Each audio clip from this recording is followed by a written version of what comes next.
For more on this, let's bring in Rampell, opinion columnist at the Washington Post. So, Catherine, let me ask you, President Obama traveling to Capitol Hill to talk to Democrats about preserving Obamacare. What can we expect from that? I think the main challenge for preserving Obamacare at this point is a marketing one.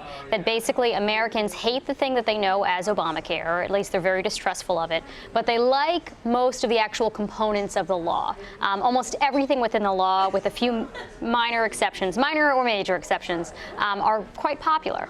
So the challenge for Obama for preserving his legacy and the Democrats is convincing the American public that the things that they like are the things that they might potentially lose if Republicans get their way. So what are the Republicans' priorities other than repealing Obamacare? Other than appealing Obamacare, which might happen immediately but might not go into effect immediately. Sooner than that, we could probably expect a major tax cut for both corporate and personal income taxes. We might see an infrastructure bill. We will more likely see a rollback of financial regulations, Dodd-Frank, for example, and a rollback of other kinds of regulations. I mean, there's a lot of legislation that has been teed up for years, essentially. There's like a big stack of bills that Republicans have been trying to get through. They voted through, but were not successful, obviously, because there was a Democratic president. And what role do you think that President-elect Trump will actually have in shaping this agenda? It's a good question. At this point, it looks like Paul Ryan and Mitch McConnell will mostly be setting the agenda because, as I said, they already have these pieces of legislation teed up, and for the most part, Trump has expressed support for them.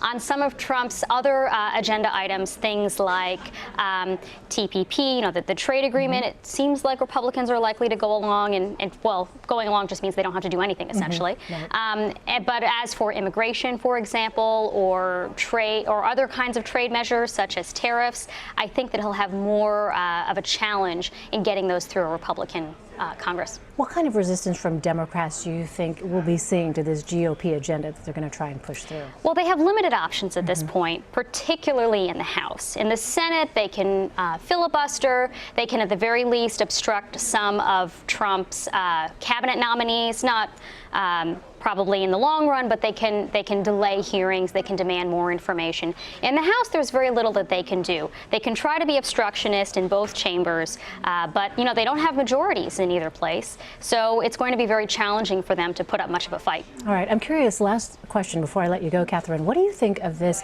infrastructure spending that's been proposed by the president-elect? Because as you well know, there are Republicans that have looked at that as it's come from the Democrats, namely President Obama, and said we can't afford to do that. Fiscal conservatives, particularly within the Republican Party, can't stand the idea of having these projects which often cost in the billions of dollars. What do you make of that?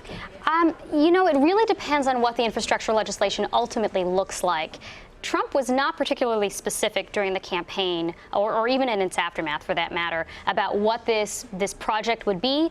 It looks like it'll probably be financed through tax cuts of some kind, which obviously Republicans are more amenable to, but we don't know the price tag yet. We don't know how it'll be structured. We don't know if it'll be basically a giveaway to existing construction projects as opposed to new building.